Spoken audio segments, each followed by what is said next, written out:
Quando falamos de envelhecimento saudável, vem aquela história. Eu não quero morrer, mas e não quer envelhecer? Envelhecer é inexorável, impossível, é algo assim natural. Só não é natural você envelhecer doente. Não tem nada no seu gene que diga assim, com 50 eu vou ter pressão alta, aos 60 eu vou ter, de repente, um colesterol que vai me levar a uma doença cardiovascular e quem sabe aos 70 o diagnóstico de uma doença de Alzheimer. Estilo de vida, eu vou sempre insistir com você, é o que conta muito. E alimentação é uma perna, a outra, exercício físico.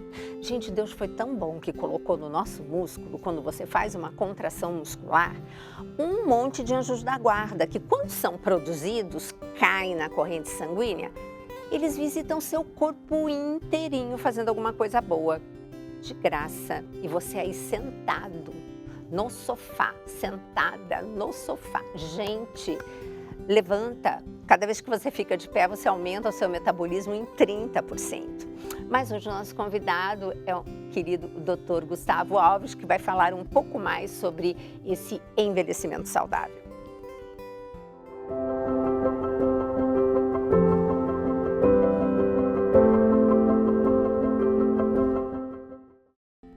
Olá, estamos de volta para falar um tema bastante interessante, que é o envelhecimento. Quando se fala em envelhecimento, lembramos do idoso. Quem é o idoso no Brasil? O idoso no Brasil é o indivíduo que tem 60 anos ou mais. Quem é o idoso na França, no Japão, nos Estados Unidos? É o indivíduo que tem 65 anos ou mais.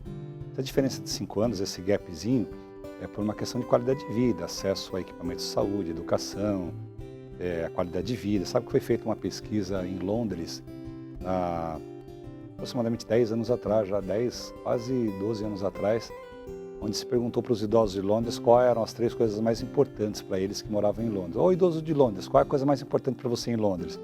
A maioria respondeu que é ter uma estação do metrô perto da minha casa. A coisa mais importante é o metrô perto da minha casa. Por quê? Porque o idoso quer autonomia, quer independência, ele quer pegar o metrô, passear, ir para lá e para cá. O idoso, ele precisa disso.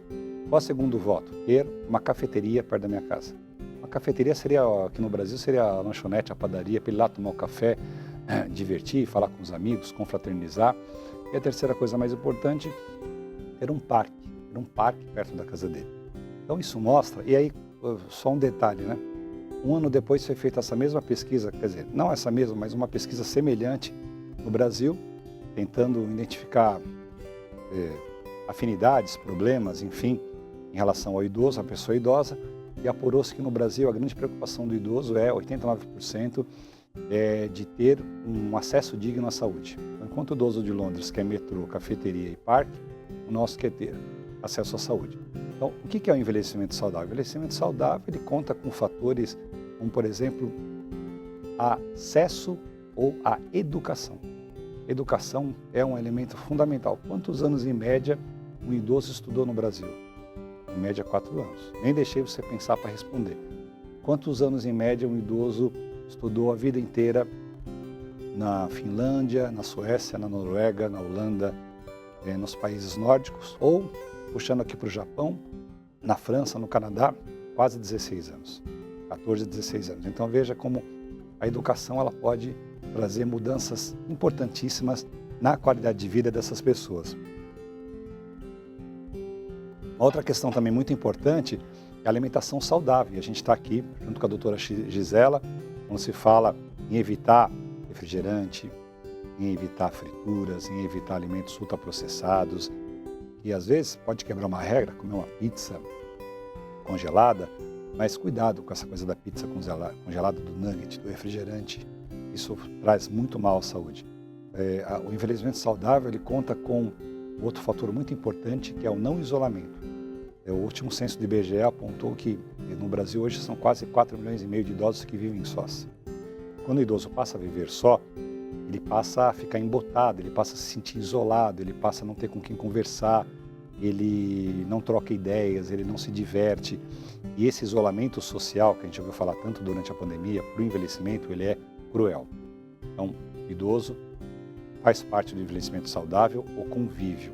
Tanto que uma das síndromes geriátricas justamente é a insuficiência familiar, a insuficiência comunicativa, é o fato da pessoa se isolar de amigos, se isolar de familiares.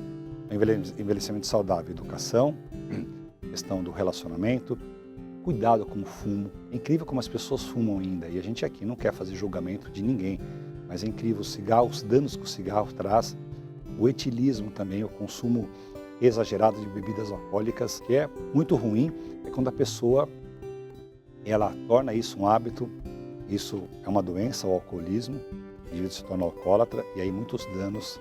Isso não é uma vida saudável. Uma vida saudável o que é? Recapitulando, educação, relacionamento, alimentação. Outra questão muito importante, a prática de atividade física.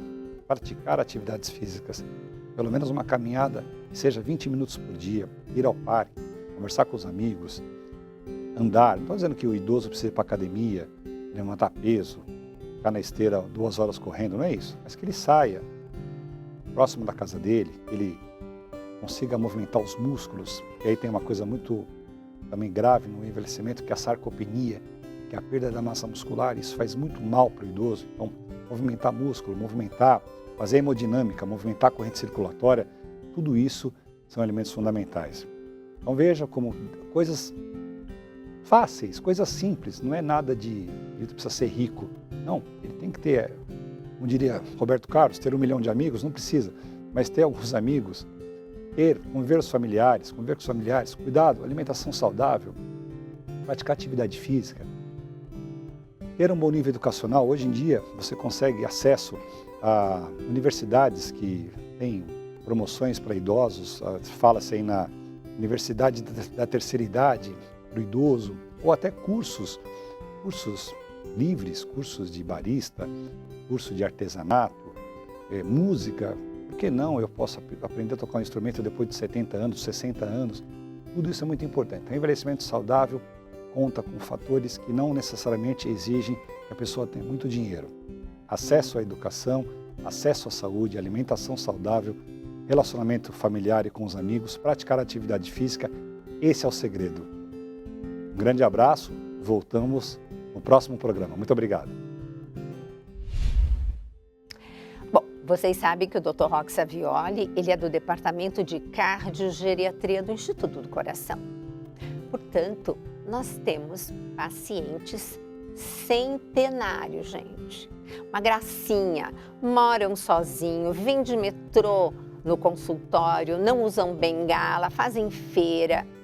É possível. E seremos todos centenários, mas vamos ser centenários saudáveis. Então, quando chega uma pessoa assim, caminhando, né, para o envelhecimento, principalmente que a gente quer bem-sucedido, a primeira pergunta que eu faço, eu vou fazer para você. Quando foi a última vez que você fez alguma coisa para você pela primeira vez? Pergunta difícil. Eu percebo, porque muitas pessoas ficam me olhando assim, eu falo, peraí, eu vou repetir. Quando foi a primeira vez que você fez alguma coisa para você pela primeira vez? Mas não é uma coisa para seu marido, sua casa, seu filho.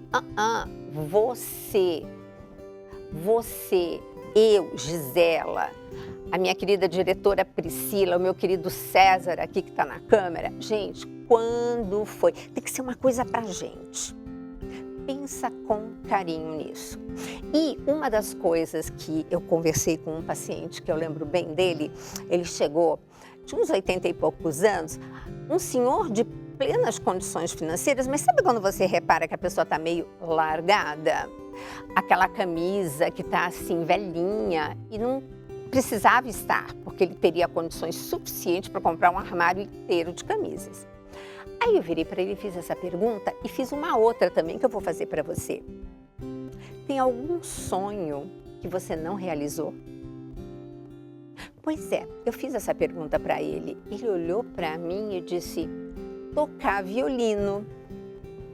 Falei, então, meu querido, quando estivermos na próxima consulta daqui 2 meses, eu quero aqui o senhor inscrito numa escola de música, não sei, mas o senhor vai estar atrás do seu sonho para concretizá-lo. Ele voltou 2 meses depois, gente, irreconhecível. Eu acho que ele estava namorando ou paquerando aquela professora de violino dele. Mudou completamente. Então, gente, nunca é tarde, primeiro, para você realizar um sonho e muito menos para você fazer algo que você nunca fez. E sempre o seu cérebro vai agradecer. Um beijo.